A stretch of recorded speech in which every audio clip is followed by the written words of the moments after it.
Ayun, inumpisahan ko na muli ang aking pagki-clearing ng garden niya ng aking boss kasi masyado ng masukal para sa akin kasi baka mayroong mga kalaban ay hindi niya na makita. Bagamat meron na pusa ay iba pa rin yung malinis yung ilalim. Ayan, pinuputol ko na yan ay isang uri ng halaman na philodendron. Ayon sa kanya, yan daw ay 6 na variety ng philodendron, pero ang ipinatitira niya sa akin dyan ay yung isang malaking dahon. Pero nawalan ako ng pasensya kaya tagpas ko lahat yan. Kaya ayan, na dyan sa tabi ko siya medyo lumuluha-luha dahil nasasaktan ko yung mga halaman niya. Hindi ko na siya naipakita dahil lumuluha na. Para yung mga halaman niya umiiyak-iyak dahil tinagpas ko yung mga halaman. Ayan. Pero bagamat pinutol ko yan, ang itinera ko naman ay yung mga puno nila. Yung mga mismong may ugat nila na main ang itinera ko sa mga paso niya. Ang tinanggal ko lamang yung mga apo-apo, yung mga gumagapang kasi tumataas pala yung ganang uri ng philodendron na yan na halaman ay tumataas. Ay hindi rin naman maganda sa isang lugar yung mayroong ganyang halaman na sobrang dami na ng harapan sa harapan pa tumubo. Kaya ayan, babawasan ko lang naman. Medyo pagagandahin ko lamang sa paningin. Paningin ko, ewan ko lang sa paningin ng iba kung maganda ang ganyang maraming sobrang halaman sa kapaligiran. Para sa akin ay babawasin ko yung kanyang mga halaman. Ayan. Ayan, kung natin yung yan yung isang pinatitiran sa akin, yung isang uri ng philodendron na yan na itinatapon ko na yan ay maraming gustong mingi kaya lang nado na sa basurahan yan. Yan ay akin na inuumpisa na pinotol yan. Clearing na yan.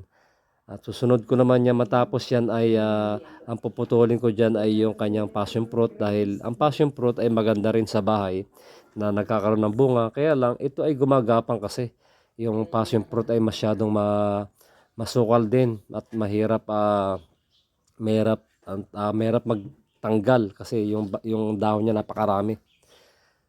Kaya yan, tuwing ako uuwi, yan ang ginagawa ko, nagki-clear ako ng mga halaman niya.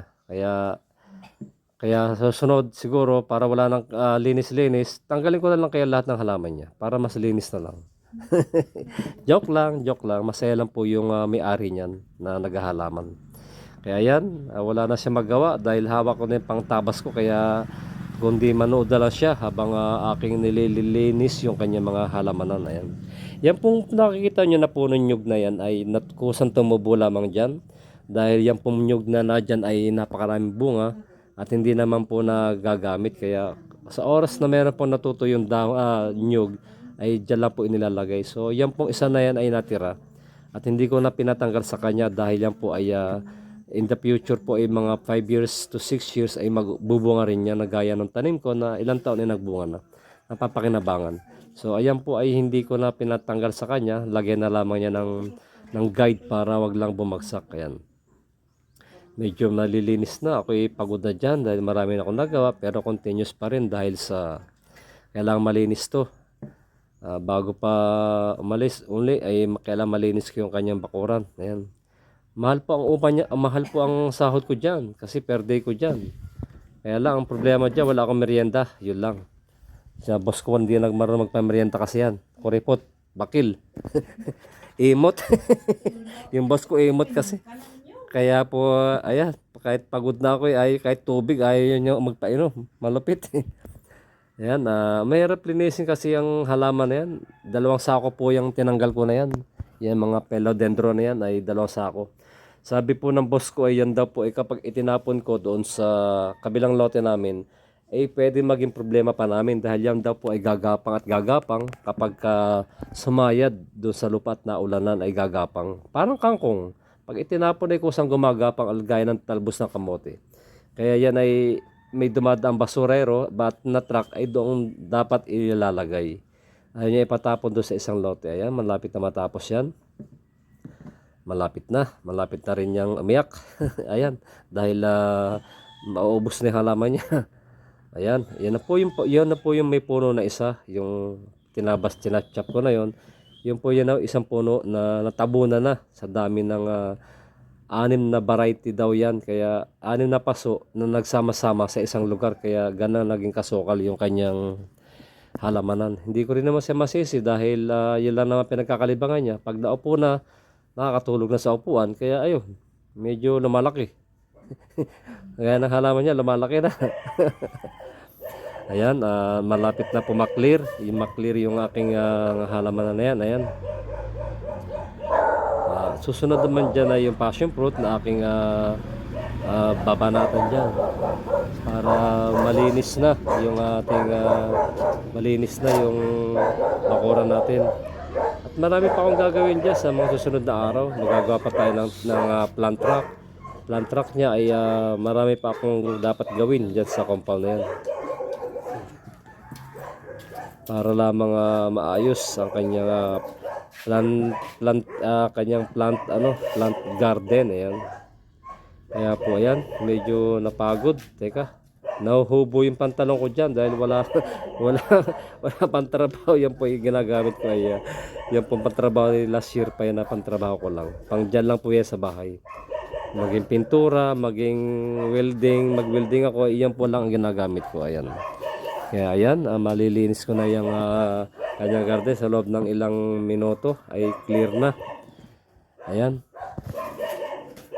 Kakaunti na yan, makakunti na lamang yung aking tinatabas. Ayan, masukal.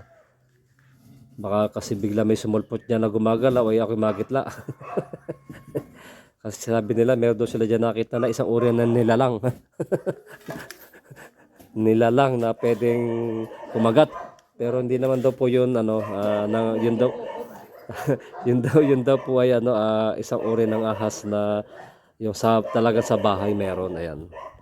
Kaya pinatabas na talagang nilinis ko yan para naman makita na yung background niya ay maganda. So ayan, nililinis ko na at mga susunod na araw ay makikita nyo rin yung kabuuan na akin nilinis na yan at yung mga plant track na aking gagawin. Ayun, medyo inis na ako dyan at ako pagod na, hindi pa nagpapamerenda yung boss ko kaya ako ihahagis ko na yung mga halaman dyan. Ayan, tapos na. Ito naman po aking tatabasin ay yung passion fruit naman niya na may bunga, na ilang pirasong bunga na dapat ay noon ko pa tinanggal dahil naghintay pa siya ng ilang linggo para lang mahinog yung 3 piraso na passion fruit. Ayan, dahil hindi pa daw niya natitikman yung passion fruit niya kanyang itinanim. Pero nawala na ako ng pasensya kaya ayan, tabasin ko na uli. Magtanim na lang uli siya pagkaalis ko uli. Ayan, hindi na sabi ko sa kanya wag na magtanim na ganyan, ayap, ganyan na itatanim niya para maibenta pa. Ayan, inumpisa ko na. Ginamitan ko lamang siya ng gunting ng halaman para lamang matabas ko. Ayan. Ayun, maraming salamat po sa inyong walang sawang pagsubaybay sa aking YT channel at sa inyo po mga matsatsaga na manood ng aking mga videos na ina-upload ay ako'y lubusang nagpapasalamat sa inyo. Dahil kung hindi po dahil sa inyo ay wala rin naman po ako sa ganitong uri ng channel o hindi ako magtsatsaga para gumawa ng mga videos na gano'n o nakakalibang. Sa totoo lang nakakalibang din naman na mag-video tayo na makita tayo na ibang lugar na mapanood tayo, gano'n. Eh okay lang naman kahit na minsan nakakapuyat pag-upload o nakakapuyat mag-edit. Kaya minsan wala na pong edit talaga kung ano na lamang yung video na i-video is wala na akong cut dire-diretso na po minsan. Kung mayroon man dapat kung i-cut at baka tayo ma-copyright ay kinakat ko na po yun. Sa totoo lang po, ang dami kong videos na mga nagdaan after ilang taon din mga na-upload ko yon. Pero naglilitawan po yung mga copyright ko dahil po sa music, sa background music po. Pero dapat naman sana pagka nag-upload na may music, sa umpisa pa lamang sana ay sabihin na copyright. Hindi na sana aabot ng 1 taon o 1 taon at kalahati na marami ng views tsaka nila sasabihin na copyright. Pasensya na po kung na-share ko lang po sa inyo yung aking experience tungkol dyan sa YT, sa mga upload na may mga music. Dahil after ilang taon po, 1 taon may higit din po mga ibang music ko na upload ko na mayroong mga music yung video ko ay lumilitaw po isa-isa ang copyright. ng aking video after isang taon at kalahati. Marami hong copyright na ho sa mga videos ko na upload. Sayang lang po yung mga videos ko. Kaya kung mapapansin nyo, wala na po ako mga music ngayon, kundi ganito na lang po. Sayang po yung ating effort, yung time natin kung makaka-copyright lang po. Maraming salamat po muli at good luck sa inyo lahat. Have a nice day.